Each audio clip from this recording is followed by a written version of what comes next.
Segunda parte do vídeo anterior, né? Bateu a meta lá do vídeo anterior. Agora a gente vai para a segunda parte, né? Vamos bater a meta. Vamos agora bater a meta dessa segunda parte do vídeo anterior. Lembrando, eu não completei no vídeo anterior porque o vídeo ia ficar muito longo, já estava com meia hora já, ia ficar cansativo. Aí vamos fazer a parte 2. Aí tá aqui a parte 2. Lembrando, vocês bateram a meta lá, próximo vídeo aqui, parte 2. Lembrando, quem não é inscrito no meu canal, se inscreva no canal, né? Deixa o seu like, compartilha com a galera, tá bom? Joga nos grupos de estudo aí de vocês. Também comenta o que vocês estão achando das questões, né?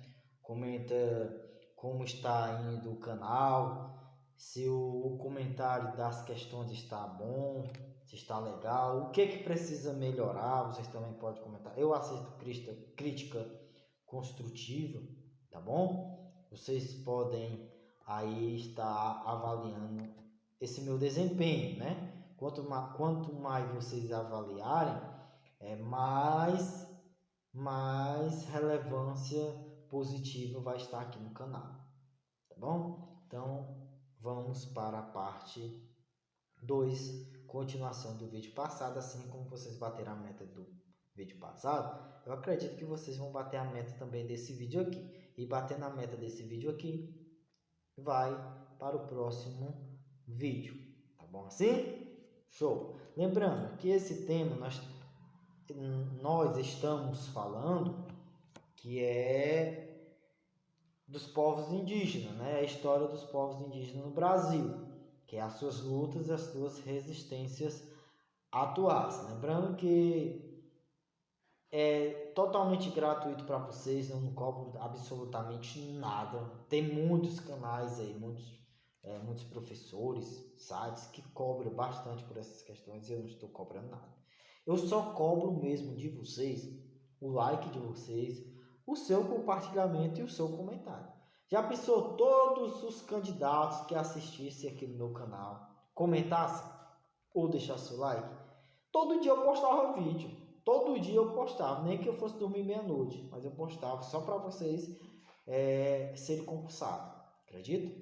Se todo dia, aliás, se todas as pessoas, todos os candidatos participassem aqui do canal, deixassem o seu like, todo dia eu estava aí postando um vídeo para vocês, tá bom? Todo dia eu estava postando um vídeo aí para vocês.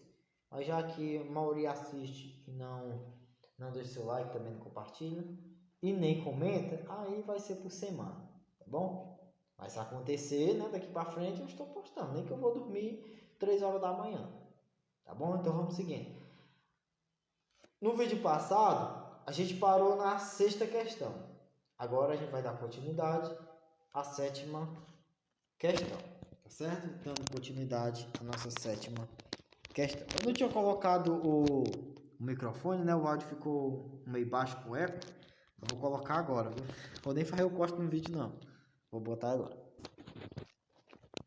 Se o áudio ficou ruim aí, me desculpe, tá bom? Mas agora vai melhorar.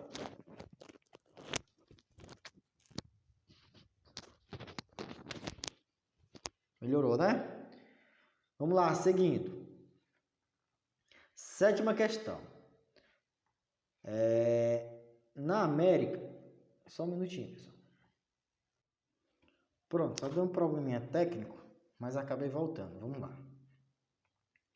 Vamos para a nossa 7ª questão, né? Na América Portuguesa, lá no século XVI, a política europeia para os indígenas pressupunha também a existência de uma política indígena frente aos europeus, já que os tamoios e os tupiniquins tinham seus próprios motivos para se alinharem aos franceses e aos portugueses.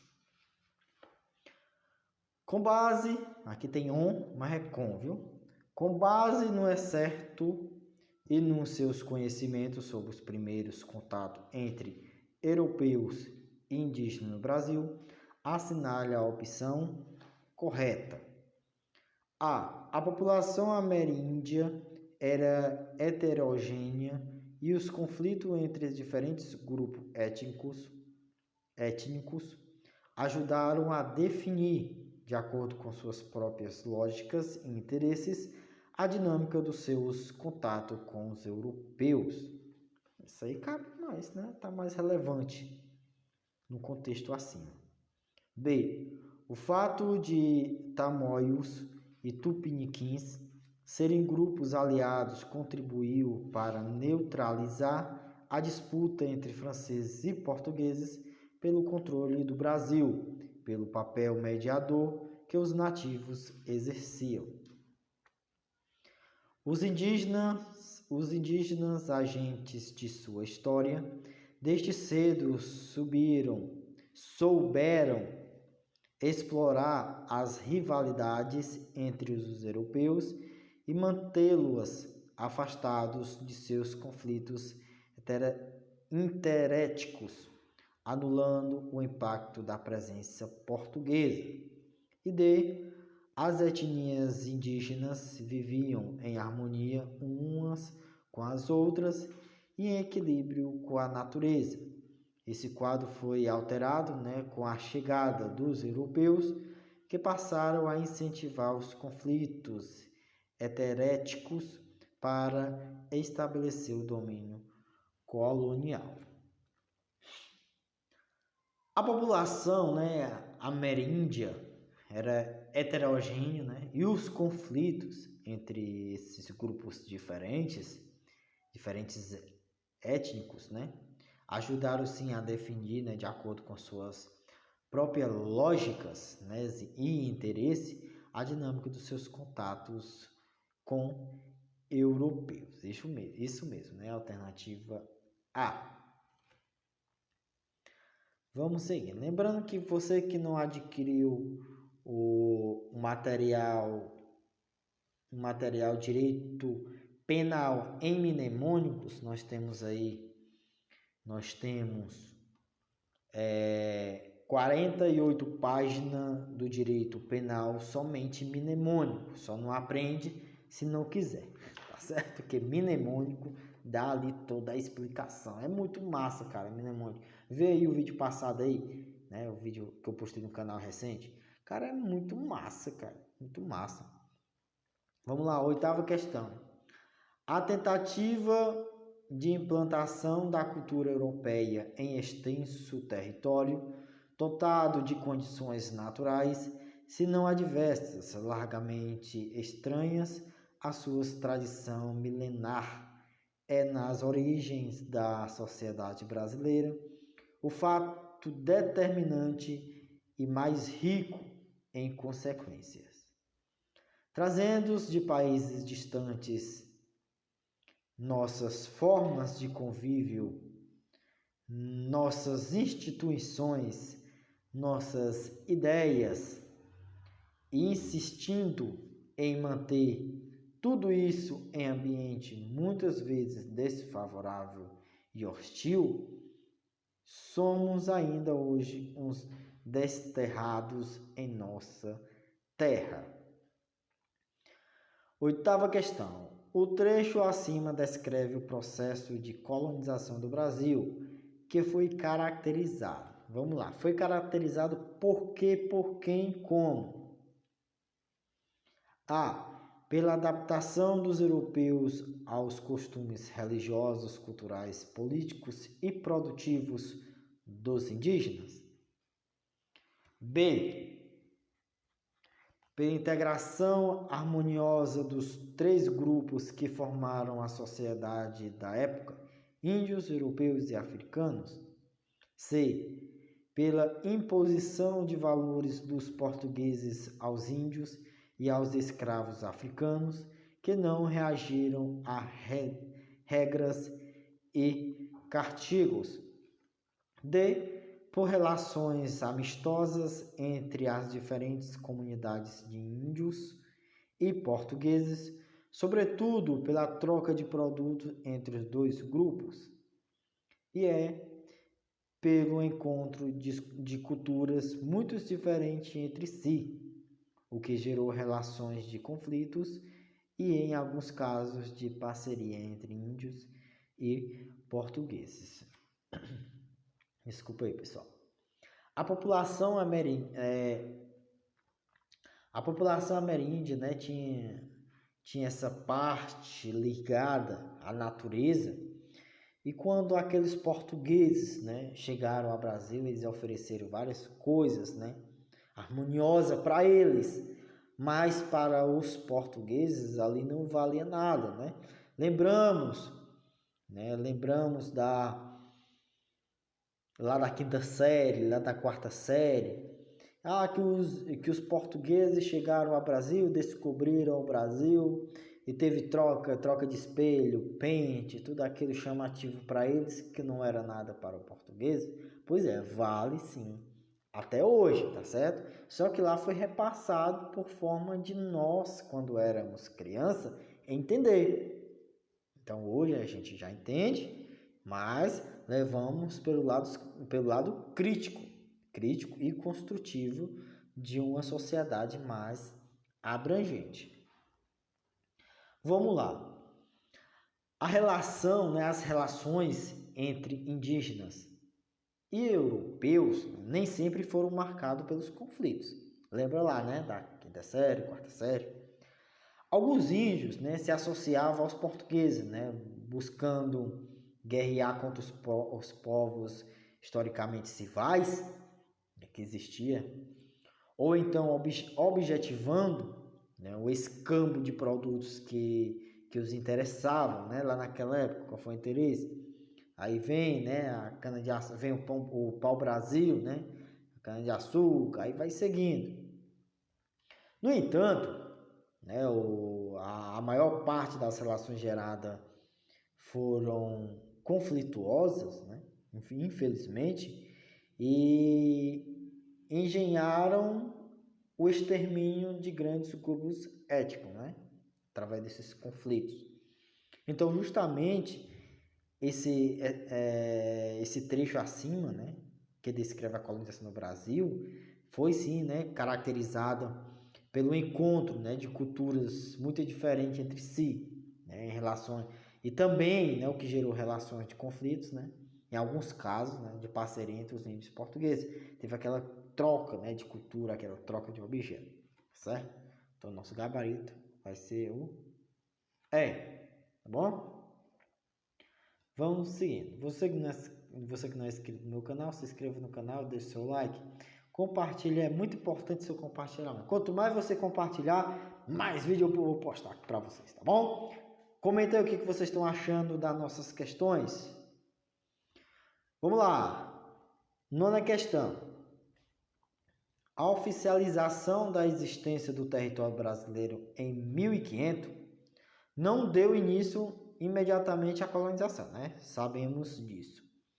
O período entre esse evento, né, e o início da colonização efetiva na década de 1530, né, traçou aí 30 anos, é chamado o período pré-colonial, né?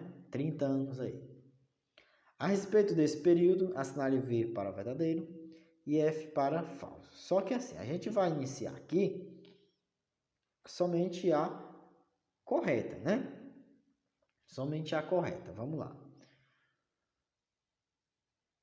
O início efetivo da colonização adotou o sistema de capitanias submissas ao governo geral. Essa estrutura foi adotada na América Portuguesa, a fim de combater os indígenas que lutavam em defesa das matrizes do pau-brasil, e só o permitiram após muita morte e violência. Verdadeiro ou falso? Sabemos que essa alternativa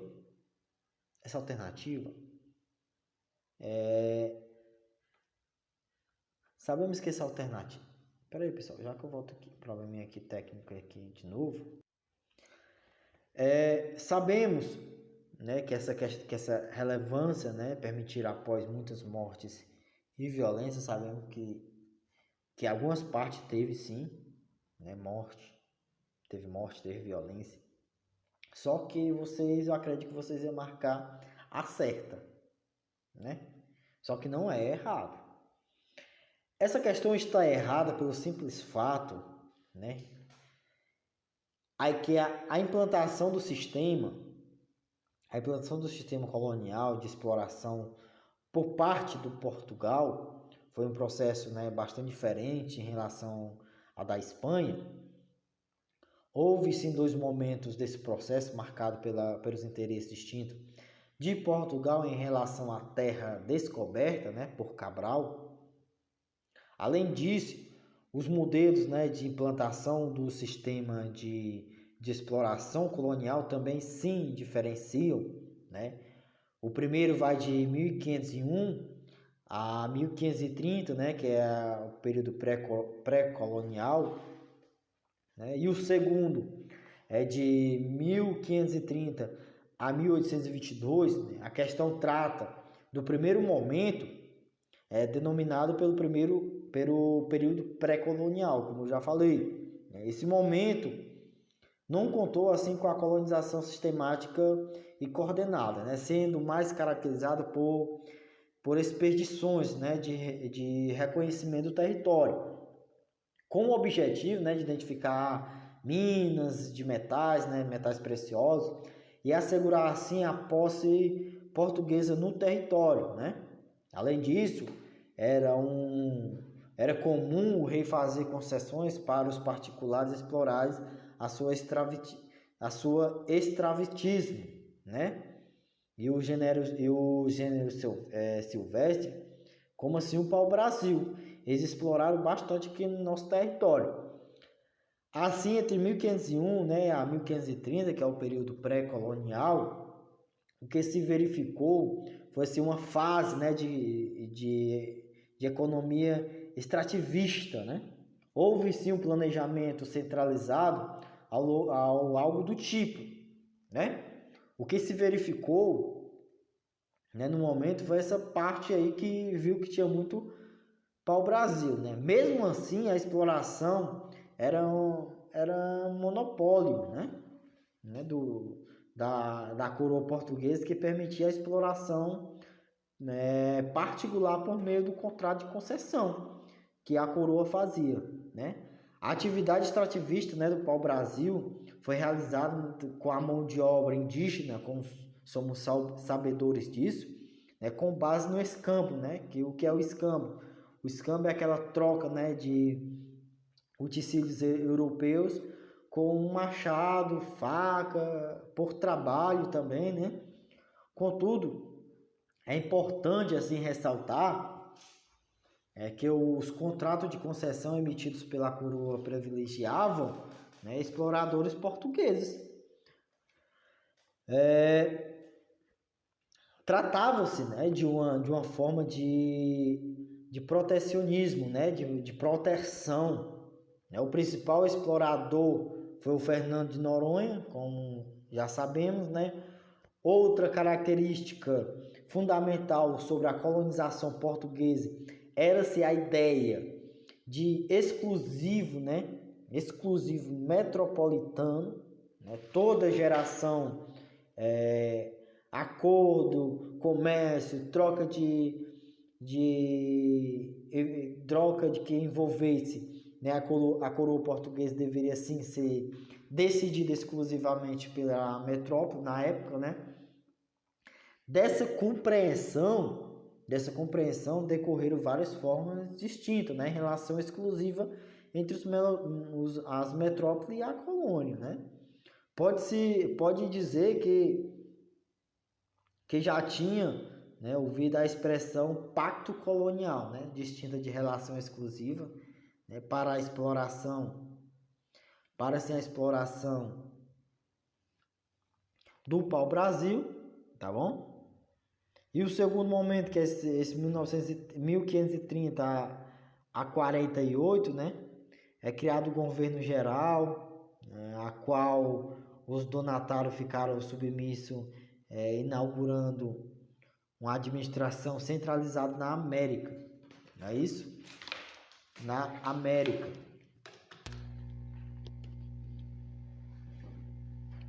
Então essa alternativa está errada, né? Como foi falado aí na minha explicação. Vamos seguir. Nossa 10ª questão. 10ª questão. Em um povo, né, brasileiro, em 1905, Darcy Ribeiro afirma que os brasileiros surgem enquanto uma nova etnia. A partir da relação estabelecida entre diferentes etnias e culturas, que esteve presente em contato desde o descobrimento do Brasil. Assinale a alternativa correta sobre as quais etnias foram as principais no processo de formação do povo brasileiro. Vamos lá. A etnia indígena de tronco tupi, europeus e negros trazidos do continente africano. B. Indígena de tronco tupi, europeu e japoneses. C. Indígena de tronco tupi, negros de continente africano e árabes. D. Indígena de tronco tupi, europeu e chineses. E indígenas de tronco tupi, italianos e árabes. Vocês já acertaram essa questão porque é fácil, não é?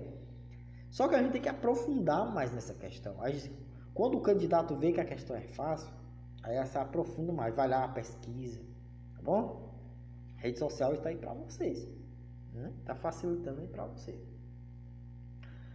As principais etnias, né, que formaram o povo brasileiro estão ligados aos povos indígenas, né? Sabemos disso, que passaram a adaptar o Brasil com a chegada dos europeus, né? Lá no século XVI. Em primeiro lugar, lembre-se que a América, né, toda já era habitada por infinidade de povos e civilizações indígenas, né? Não pode ser, Pedro Escobar descobriu o Brasil como tem nos livros de história. Ele descobriu ou ele invadiu? Vamos lá. Deixei a pergunta, vou nem responder. Vamos lá. Além disso, né, no caso brasileiro, a etnia mais numerosa presente em quase toda a região brasileira, principalmente em todo o litoral, era o Tupi-Guarani, né? Estes foram os primeiros a entrar em contato com os europeus. Como moravam no litoral, os europeus invadiram pelo litoral e eles tiveram os primeiros contatos com eles. Deste é mais do que sabido que foram os portugueses que colonizaram o Brasil. E apesar de alguns momentos, né, franceses, espanhóis e holandeses terem estabelecido aqui em alguns anos, o lusitano era a maioria entre os europeus que vinham para cá, né, devido ao constante interesse dos reis portugueses em manter a colonização. Aí, por fim, os lusitanos desenvolveram, né, o tráfico de escravizados africanos para o Brasil, para trabalhar nos engenhos de açúcar, e eles acabaram a se tornar o principal mão de obra da colônia nas mais diversas atividades econômicas aqui no território, né? Estima-se, né, que é cerca de 45 milhões de africanos foram trazidos para o Brasil ao longo de 4 séculos. Então, vocês já viram aí que o nosso gabarito é o A, né? A letra A, indígena de tronco tupi, Tupi-Guarani, aqueles que foram os primeiros a ter contato com os europeus. Os negros, né, trazidos lá do continente africano por lusitanos, foi isso? Então, gabarito A. Vamos para a nossa 11 questão. Paramos na 10, vamos para 11. Leia atentamente os seguintes acertos. Uma das principais causas da dizimação dos índios, afora as doenças trazidas pelos europeus, foram os massacres e a eliminação deliberada dos nativos pelos portugueses.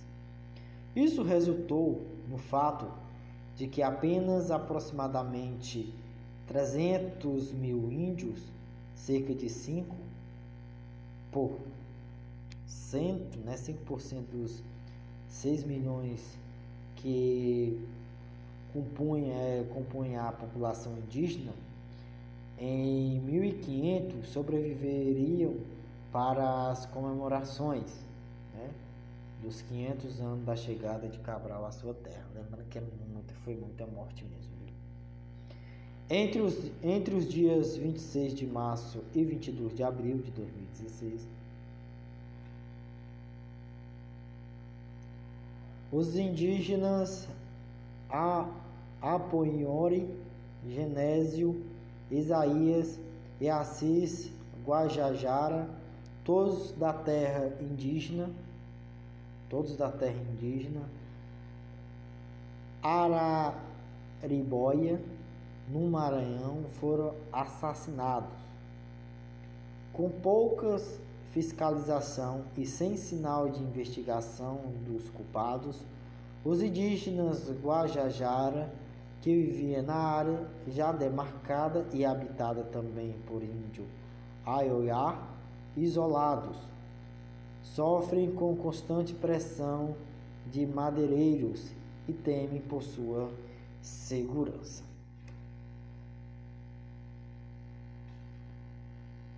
Considerando os acertos acima, é correto afirmar que os conflitos que ainda ocorreram entre indígenas e a população não indígena se dão exclusivamente pela ação predatória promovida pelos índios sobre os recursos naturais protegidos por leis. B.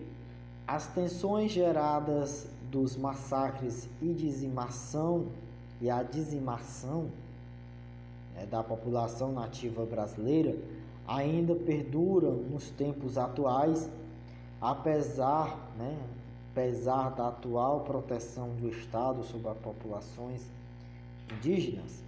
C.